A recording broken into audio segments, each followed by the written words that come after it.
Ladies and gentlemen, thank you for the welcome. Thank you for the pleasure of coming to Bath. I'm just rather sorry I wasn't able to come earlier in the day. There was a desire at the moment a bit to escape the madhouse of Westminster, and coming down to Bath and just wandering around for an afternoon would have been exceptionally pleasant. But the madhouse it is.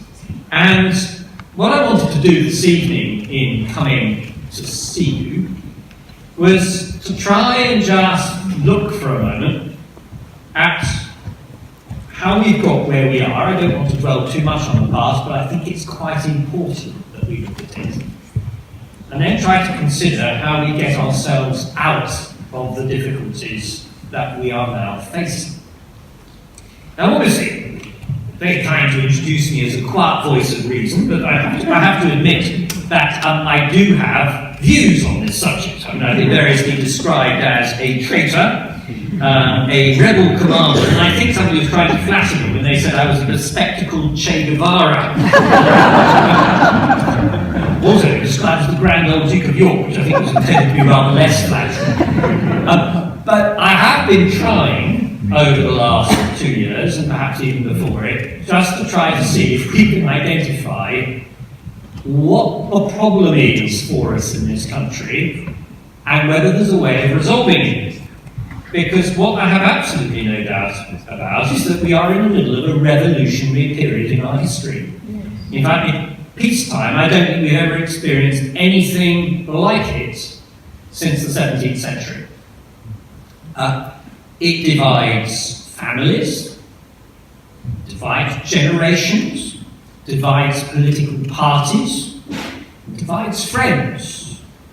A subject which has become intensely polemical, and where, let's face it, the passage of 2 years and more since the original referendum, if people thought that somehow the heat would go out of it and a consensus emerge on the result of the referendum of 2016, I think the one thing on which I and even Jacob Rees-Mogg is likely to agree is it just hasn't happened. And it hasn't happened because it's really important.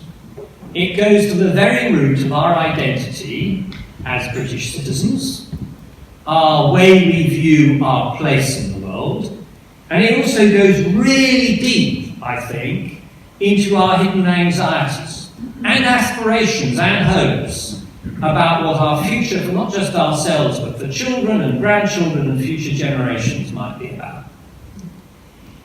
And I think that one thing I'm absolutely convinced about, and I'll come back to it in a moment because I think it's so important, is that we do also in this debate have to understand the other person's point of view.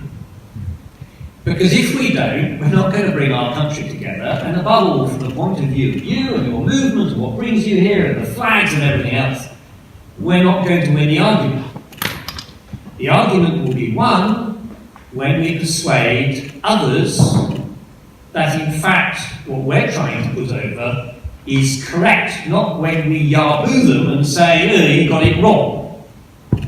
So we really need to think about those things, and what I wanted to do this evening was just to take you through it as I see it, best I can do, and just try and tease those things out, and then we can break for this wonderful beer, which I'm going to have at some point, and then we will have the Q&A. Something about the referendum itself. Let's face it, the referendum unleashed very great passions, some of which have not gone away. Anxieties about immigration, anxieties about being lied to by the political elites. You know, in the old days, people used to have a refreshingly cynical view about politicians. They took the view we came along and made promises to people, and then circumstance intervened and we couldn't keep them. But that's not where we are today, worryingly. Where we are today is that people believe that we go out and deliberately lie to them. And that's incredibly corrosive in a democracy, and it starts to make rational debate really difficult. And I have to say to you that over the last 20 years, I can think, perhaps it goes back longer, I can think of many occasions when people have turned around and said, well, we're just not being told the truth.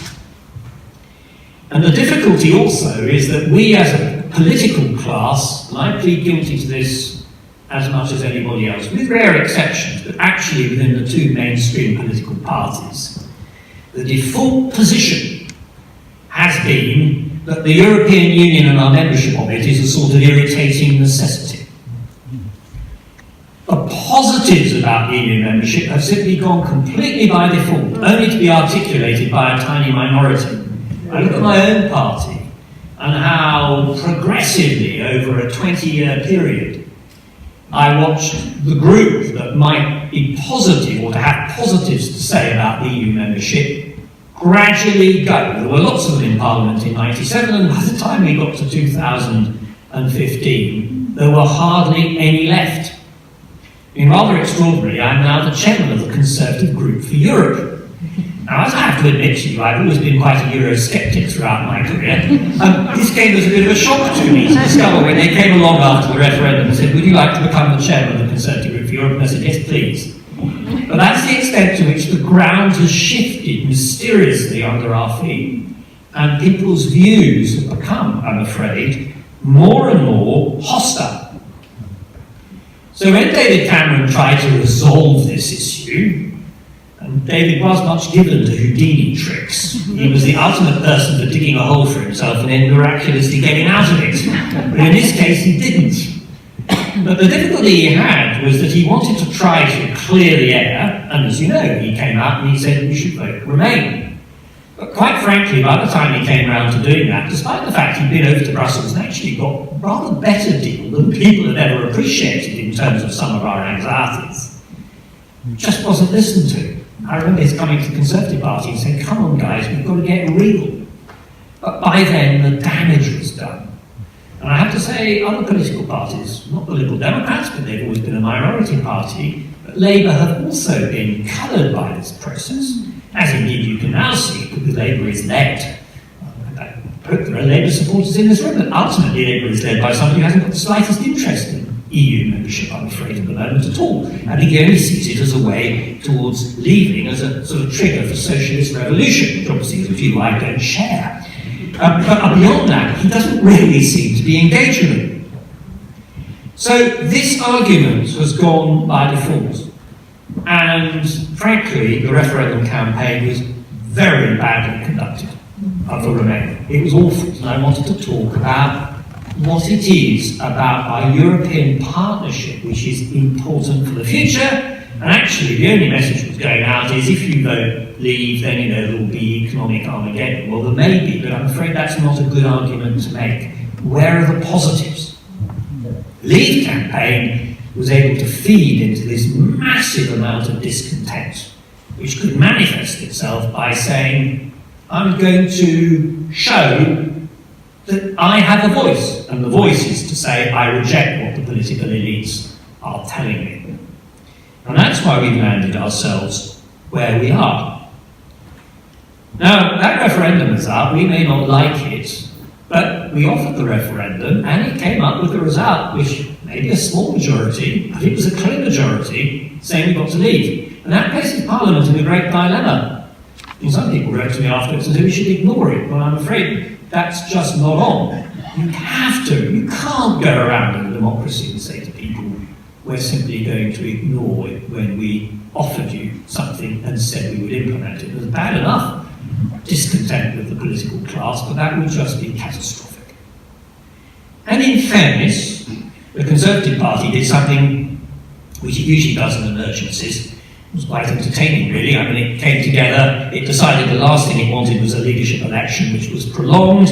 It tried to find a figure, the current Prime Minister, who would try to bring us together. It elected her, it engaged in some ritual disemboweling of one or two people who've been thought to be sort of behaved rather badly in the course of the leadership campaign, like my old friend Michael Gove, but not because it's modern politics, you're able to put the entrails back in and continue afterwards.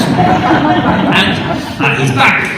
So, you know, we did a few things, and then we all rallied behind her, and we said, and she said, she would see what she could do. And she is, and I want to emphasise this, a person who is animated by a very strong sense of public service. I've known her for over 40 years, we went to university together.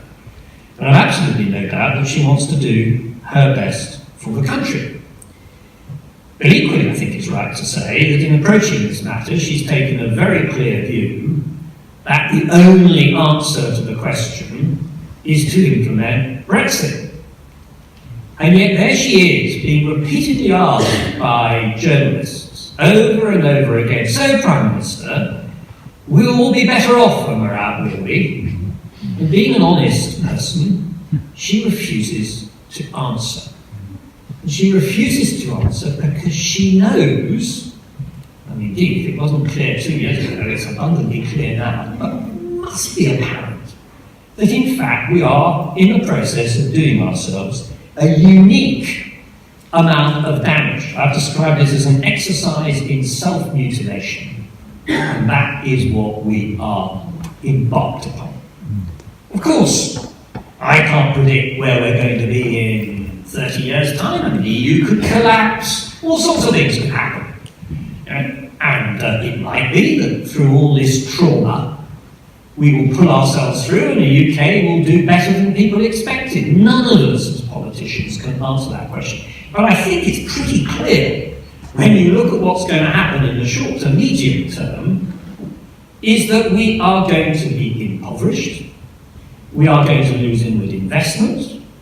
We are endangering our manufacturing sector. We are endangering our financial sector, which is a Rolls-Royce offering we have to Europe. I know some people don't like the financial sector, but it is 80%. Our services sector is 80% of our GDP.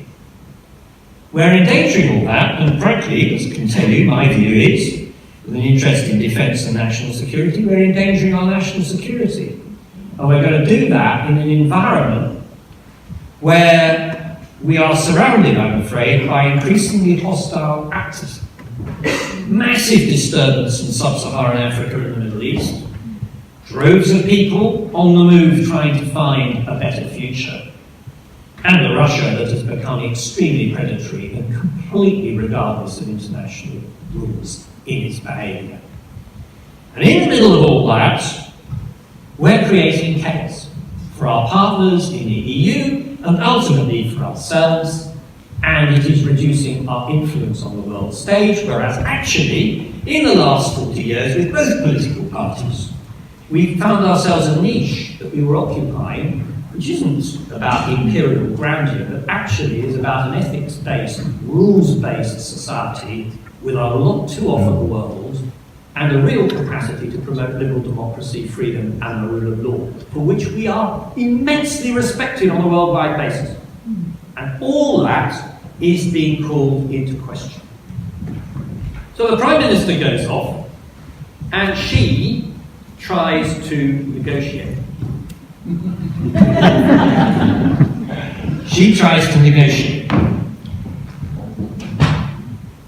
And you can see what it is she's trying to do. I mean, it's not foolish. If we're going to go, she's trying to minimise the damage and tries to maximise the opportunities. The minimising of the damage is she knows the manufacturing sector will not survive the collapse of being in a customs union and free access to the single market. So more than anything else, she's trying to protect that. She's abandoned any attempt at trying to link services into the single market because, of course, services require freedom of movement, and one of the big issues in the referendum was all about immigration. Although the reality is, and I certainly picked this up on the doorstep, that people in Beaconsfield were not complaining about the nice Spanish nurses in the local hospital. They were complaining about a much wider anxiety which has very little to do with the EU at all. And the reality is that if we leave the EU, what's going to happen is that immigration from outside is going to go up. It's already happening. Look at the statistics. The immigration will respond to the number of jobs available. Of course, if we wreck the economy completely, well, then there will be no immigration into the United Kingdom. But I'm not sure that's going to make any person in this country any happier or better off. So she's attempted to do that, and she's had great difficulty. She's made a number of speeches, she's set out her pitch, and each one has come up against a number of really basic problems. And I'm afraid that quite a lot of my Brexiter colleagues at Westminster don't understand the nature of the difficulty. There seems to be an imagination among some people that the UK has just declared independence, rather like the United States from the United Kingdom in the 18th century. Having broken apart, there's then an eyeball-to-eyeball negotiation where everybody should be looking for their own obvious advantage. There are areas where there's mutual advantage. Why is it not possible for us to continue trading in goods and services with the EU in exactly the same way as if we were members of it? Well, the answer is we are not engaged in a negotiation with a superstate. In fact, we're not engaged in a negotiation with a state at all, despite the sort of wonderful pariah status that the Barnier and the Commission are given. This is an international treaty organisation underpinned by a rule book. That's what it is. And the reason why the rule book is very long is because no international treaty organisation has ever attempted to do anything quite as complex as the EU has done. And we signed up to it progressively, bit by bit. And we signed up to it because it was in our national interest to do it. And who was the person who did more than anything to turn it into what it is today? But it was Margaret Thatcher. Because she thought it was in our national interest that there should be a single market in goods and services. And because countries misbehave, if you allow them to cherry pick round the edges, you have to have a mechanism to control the single market in goods and services and ensure that there's a level playing field, because otherwise it will be exploited. And it's happened in the past.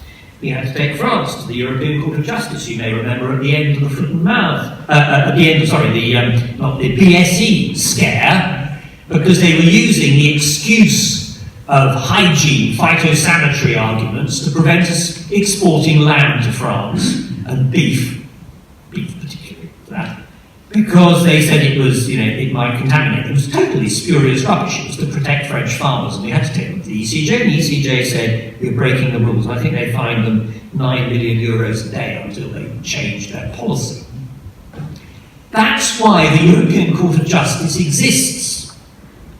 It's not there to create our slavery.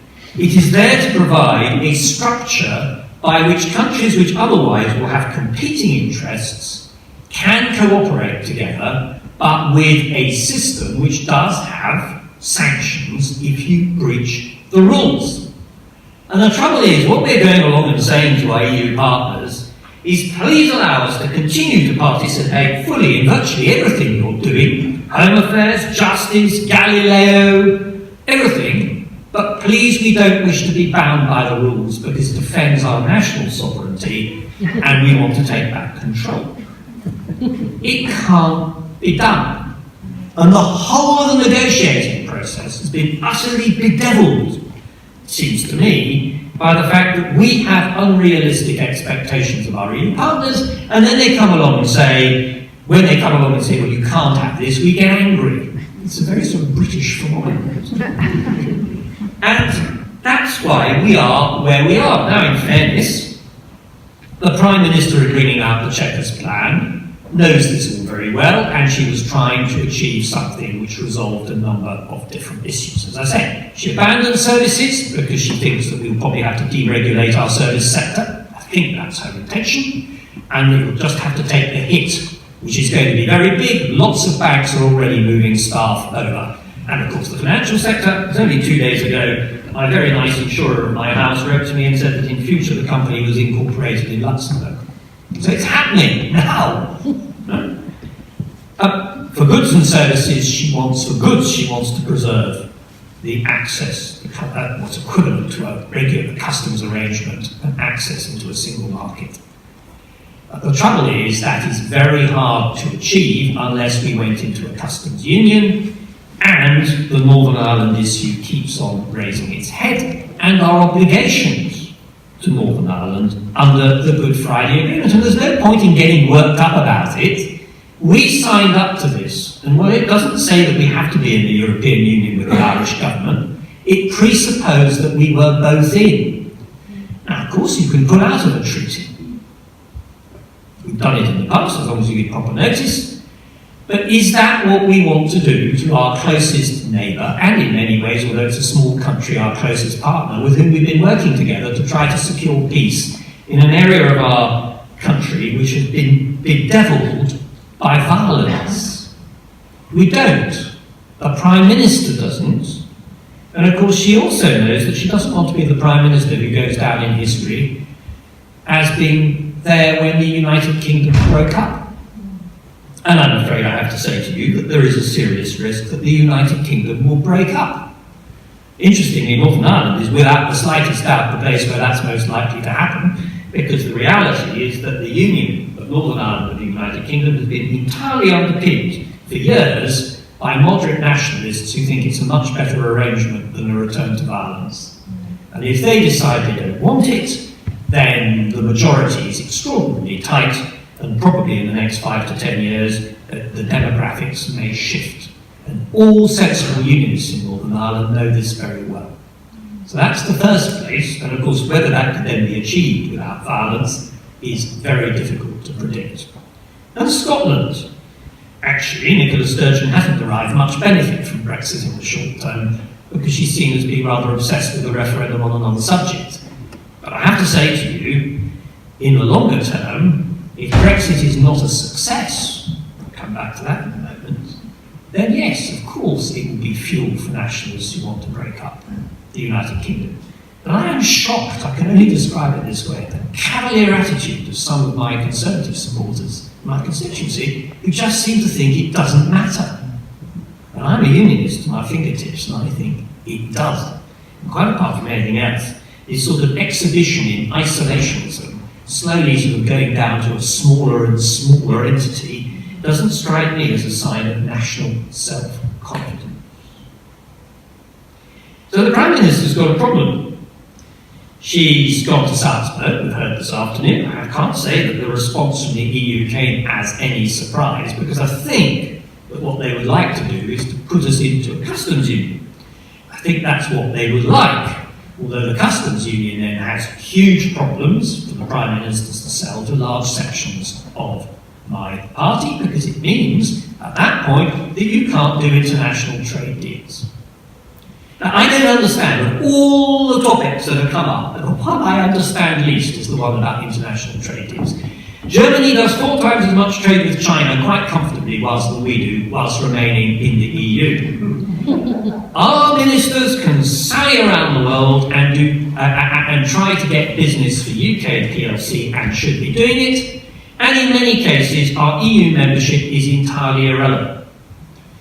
If you want to import, for example, primary materials, there are no tariffs of any kind, so the EU doesn't impose them. So if you want to do interesting deals with Australia, from which we can import quite a lot of primary produce, minerals and things like that, there is no restrictions on doing it at the moment. I'm sure that the EU is very slow at making trade deals. Of course it is. 27 member states, or 28 including us, it's difficult to do. And that's one of the faults of the EU. I must emphasise to you, I'm not a sort of total Europhile who thinks the EU is wonderful. It has serious systemic flaws which come from its size and the inertia in bringing about positive change, but not in my view the reason why we should be leaving it. And if you go away and look at all this, yeah, we leave the EU. I suspect we can do a trade deal with Australia and New Zealand, and the contribution to increasing our GDP will be minute. Most of what my colleague Liam Fox is doing is running around the world trying to replicate the trade deals that the EU already has on our behalf with dozens of member states, and encountering, I think it's quite clear, quite a few of them saying, well, we'll give you a trade deal, but actually the terms aren't as favourable as we're going to give to the EU, because you're a smaller country and we've got less to offer. It's 65 million people and not 400 million plus. And so this is going nowhere, and the idea that we're going to do trade deals with China, India, or Mr. Trump's protectionist United States, frankly, for the way things are at the moment, is just laughable. It's not going to happen. Or it will happen at a cost that I would have thought, in view of some of my colleagues' other concerns, India might well offer us a trade deal with 150,000 visas doled out to Indian nationals to come here. I'm not quite sure how that squares with my constituents who want to restrict immigration. You've got to make your choices. So the reality is that, I think, we are heading for the buffers.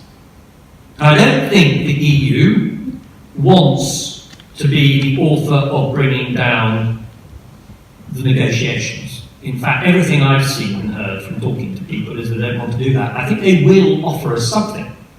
Whether the Prime Minister feels it's something she can accept, I don't know. It's all going to happen, I suspect, at the November summit. There is always an exercise in brinkmanship at the EU, but I think there are limits to that brinkmanship. And while the EU showed itself hugely flexible in accommodating member states which are in for their divergences, hence all the UK opt-outs, my judgment is that when we have a third country status, this is going to be much, much harder. So, it must be possible that she's going to come back with a deal which is either unsatisfactory to her, so she will reject it, I suppose, or it might be a deal which comes in a number of varieties and forms. And of course, that could mean that it's unacceptable to Jacob and the ERG, because it's seen as being the vassalage clauses for our future. Or indeed, it may be that it's so woolly and so fudged that it ends up being unacceptable to somebody like me. Because the one thing I'm really concerned about is that we do end up with a fudge. And the fudge is offered to us, it's withdrawal, transition, and then a sort of really woolly blob for negotiation. And I just find that very hard to accept, because whilst I would like to get through this dreadful period in our history, the truth is that if we have a fudge, 29th of March is not going to end the debate on this one jot. On the contrary, what will happen is my ERG colleagues will try to unpick it immediately afterwards, and the civil war will resume endlessly through 2019 and 2020 until finally we come to the point where we're leaving completely and transition is over. So I wouldn't wish to predict exactly what's going to happen at the end of November, but it seems to me that there is quite a high likelihood that the deal may not get through the House of Commons. Labour are certainly not going to support it. They set down 6 tests, which didn't even be just a little naughty, but the 6 tests are designed to ensure that Labour has no responsibility for participating in the Brexit process at all, because I think they are impossible to meet. And if I were in opposition, I would probably do the same thing. But the reality, therefore, is that to get the deal through, she's either got to persuade the ERG to support it, in which case she might get it through, but then there's the risk that there may be some Conservative members of Parliament who would be reluctant to vote for it. I don't want to predict what the outcome of that will be, but I think it's absolutely on a knife edge, and the possibility, therefore, exists that there will be no deal at the beginning of December, and it will be rejected by Parliament. And that then brings me to what we, therefore, need to do about this. Of course, as I keep on writing to people who are Brexiters in my constituency, and I mean it, I'm not in the business of pulling the rug from under the decision in 2016 by some trick. But I do think that we are entitled to say, 2 years and 4 months down the road, is this what people voted on in 2016? The trouble is, this debate was entirely abstract. Of course, I get lots of constituents who write to me and say, Mr. Grieve, I know exactly what I voted for. I voted for leaving the single market, leaving the customs union, and also leaving the hated jurisdiction of the European Court of Justice, which I might add, we are not going to leave ever, in my view, because it's going to continue to have a profound influence on us, simply from the fact that we are a neighbouring state trading with the EU. I mean, we'll leave its jurisdiction technically, but the idea that we're going to leave its influence is laughable. Now, all that may be true, and I'm sure they genuinely believe it. Of course, they're sincere in what they say, but the fact is that's not what was on the ballot paper. One of the interesting early meetings, public meetings I had in my constituency, was with an old-fashioned UKIP member who told the audience that his belief was that we should go in for a Norway deal. And some people undoubtedly voted in the belief they wanted a Norway Norway deal, and of course some of my colleagues at Westminster want a Norway deal as well, which is not illegitimate. It's one way of resolving this, but of course it keeps you completely tied in to the rules and regulations of the EU without any or very limited influence into how they are performed. I mean, this is where, in a funny way, I have some sympathy with Jacob Rees-Mogg, because the characterisation of the arrangements that we are in danger of ending up with as vassalage has an element of truth about it. What we're doing is going along and saying, please give us an arrangement which seriously, in certain areas, limits our freedom of action without any ability to input into it at all. And I do find that a really quite extraordinary way of operating. Maybe very pragmatic, but I can't but help think that it's going to start getting irksome as time goes by. No presence in the Council of Ministers, no presence in the European Parliament. And ultimately, in all our time in the EU, the number of times we've actually been overruled on qualified majority voting on any decision of the Council of Ministers, I think can be counted on about the single of one hand, and we're all on subjects which are utterly trivial. So we will lose out serially as a result of this. Then, of course, people like Jacob want deregulation. Now, that's legitimate. I think it's the idea that we turn into the Singapore of the North-East Atlantic. Now, that's a perfectly legitimate standpoint, but all I can say to you as a Conservative representing a Conservative seat, and it's a very Conservative seat for 22 years, is nearly 22, is that I have never tried for a tiny minority, usually of retired businessmen who've been very successful in their business careers. I have come across nobody who wishes to pay the price of turning us into the Singapore of the North-East Atlantic. It means deregulation, it means very low taxation, it also means very low levels of provision of social services and healthcare. Now, I just don't see it. I think this is a fantasy. Of course, all of us love to think of a country in which we might live where we pay exceptionally low taxes and get wonderful services and a wonderful national defence and everything else, but it doesn't exist. So here they are promoting something, an idea, which, as I say, outside, I think, of a really restricted group of economists has no traction. Professor Patrick Winford is, I'm sure, a delightful man. But the idea of totally deconstructing the UK economy and putting thousands of people on the dole when it gets rebuilt is not, in my view, a viable way in which government conducts business. I mean, I go to church every Sunday and I pray for quiet government. And I think it is a sort of basic sort of British instinct. We are not being quietly governed at the moment. The idea we're going to be quietly governed whilst going through yet another revolutionary upheaval to satisfy a small group of economists with a miraculous idea of the future doesn't seem to me to be a wise idea. So the truth is, oddly enough, I begin to see this, is that both Jacob Rees-Mogg and I have two good reasons for thinking that the strange fudged route that we're taking is not actually ultimately going to serve this country at all. I begin to think we ought to talk to each other again, which I do occasionally do, because he's a decent colleague and always very courteous.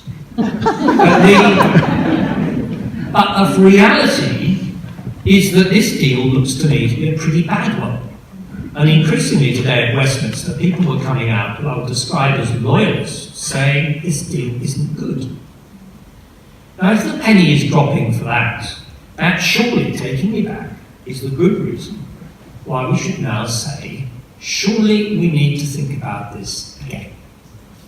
It doesn't presuppose the outcome, and I have to say to all of you in this room, the outcome is there that people might still wish to leave. Indeed, you have problems with the question under some circumstances. Some people might wish to leave on terms which are far blunter than what the Prime Minister is trying to negotiate. But I have to say to you, speaking personally, I think I'd sleep better and sounder in my bed at night if I lost this argument on a people's vote than I would when being confronted with asking to sign off something which strikes me as being manifestly contrary to the interests of everybody in this room, and frankly, everybody in this country. Now, really...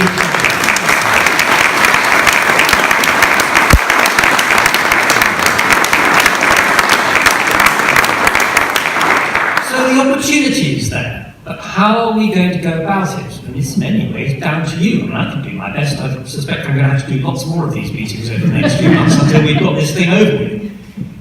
But ultimately, as I've kept on saying to people, because I started saying this, and I think one of the reasons I was never asked to join the current government was a week after the 2016 referendum, I said I didn't think we should exclude the possibility of having another one. And I don't think this went down very well.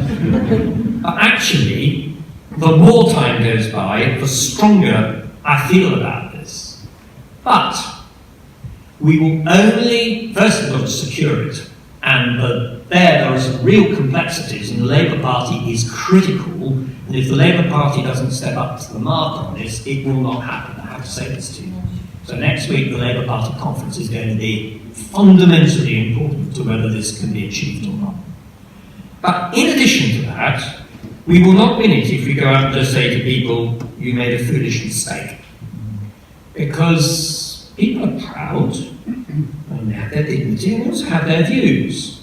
And one thing I realised during the referendum campaign is that people who went out and voted Leave weren't, as are sometimes characterised, sort of strange retro figures. It brought together a wide swathe of people who, for various reasons, thought that the liberation, or perhaps the ability to do things or to manage our own affairs better, would be enhanced by going, and didn't necessarily appreciate all the downsides and complexities that were involved. And so we need to carry a lot of those people with us. And the debate has got to be moderate. It's got to acknowledge the shortcomings of the EU. There are plenty of them. But it's got to highlight, I think, that staying in, arguing our corner, the fact that the EU is currently, let's face it, going through a period of great crisis, which our departure is not going to bring to an end. It's got to deliver a better future to large numbers of European citizens and a better sense of hope for the future if it isn't going to start experiencing similar issues elsewhere. The rise of populism in Europe is a really marked phenomenon. In some ways, we have it less here than in some other European states. Even countries which elect President Macron, as France has done, it's a knife edge between that and the National Front National. And if President Macron can't deliver, the next election could well see it reversed. So there is Angela Merkel in Germany has real problems. So we ought to be working together to try to address these issues. And we need to say to people who voted Leave on the last occasion, actually your participation in that, just as I say this to my Leave colleagues at Westminster, I want you there to argue your critique, but it's much better to argue that critique in than out, because out the influence just dissipates and all you're left with is signing up to things you don't like because economic constraint forces you to do so. And the other thing we need to do is to take the young with us. Now we know generationally, the young don't have the hang-ups of the older generation. In fact, usually the reaction I get when I go and talk to sixth formers is they just can't understand how people have got themselves into this complete hole. But if I may say so, we need then, you, some of you are here, to step up to the mark to help get us out of this hole. Because one thing I discovered a long time ago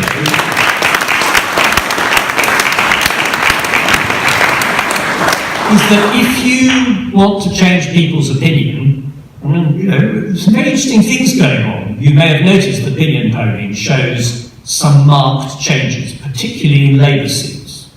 So Labour voters who went Leave and caused such a huge tremor to my Labour colleagues, so that many of them switched from being Remainers to quite sort of excited, not excited, but quite sort of cheerful Leavers immediately after the referendum. The ground seems to be shifting there enormously quickly. But in most Conservative seats, such as my own, the ground has shifted very little at all. That's not to say it can't, but as I said at the very beginning, I think views have just become more entrenched. But interestingly, the one place where I do see change, because they're far more reasonable than men, is amongst women, and usually it's because their grandchildren have come and had Sunday lunch and given them an earful. So, if I may say so, this is quite an important issue. because we need to break the logjam. And as I say, people are entitled to their pride, and lots of people are very entitled to pride in our national identity and who we are as a country. There's a big streak of British exceptionalism, perhaps particularly English exceptionalism. You pick it up, and it's in our DNA. And actually, it's not a bad thing. It's about our contribution to the world and what we can look at and look back on with pride about what our forebears have given us. But none of this is incompatible with being a member of the European Union. Far from it.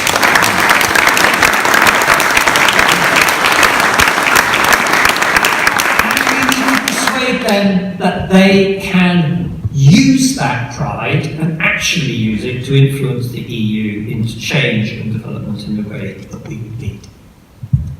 And I'm conscious I've spoken for probably longer than I said. I mean, the trouble with politicians is once you get them started, they go on and on and on. And I think it's probably time I gently brought my remarks to an end. As you appreciate, I haven't come here to make a tough-thumping speech to you. That's not the purpose. And actually, we'll win this argument by avoiding it. People want honesty from us. They want us to go out and they want us to work on a cross-party basis, which fortunately I and many of my colleagues have absolutely no difficulty doing. And they want us to come together to argue for the best future for our country and for our children. And I'm absolutely determined to continue doing this. I mean, if the game is lost at the end, well, so be it. Nothing is going to deter me from doing it in Westminster. We've made some sensible foundations on the passage of the EU withdrawal bill to enable that to happen, to get a meaningful vote, to prevent the government from implementing any changes until Parliament's approved any deal, which previously they were taking massive the eighth powers to do.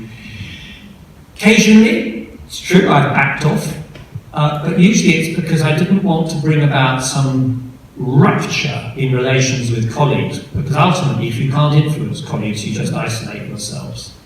And interestingly, I think the way things have been going in my own party is that the people who have been isolating themselves are the ERG with their intransigence. And I think that's important in the debate and dialogue that we're having.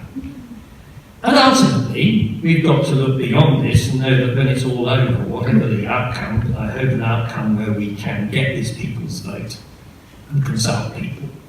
If the outcome is the one we want, then we're going to have to really work very hard to heal the wounds afterwards. But that will only come when we engage the public and persuade them that we've given them an honest set of options and they have responded. And we have to respect their result, whatever our own views. But I think we can do it. And as the months have gone on, I've become sort of more quietly confident that we can carry this through. So in conclusion, I'd just like to thank you all for turning out tonight. I'd like to thank you for everything you've done, because if you hadn't flown this particular flag over the last 2 years and just said, as you were fully entitled to do, I don't like this, as a citizen in a democracy, I'm entitled to go out and say, I want something else. If you hadn't done that, we wouldn't even be on the starting blocks. Thank you very much.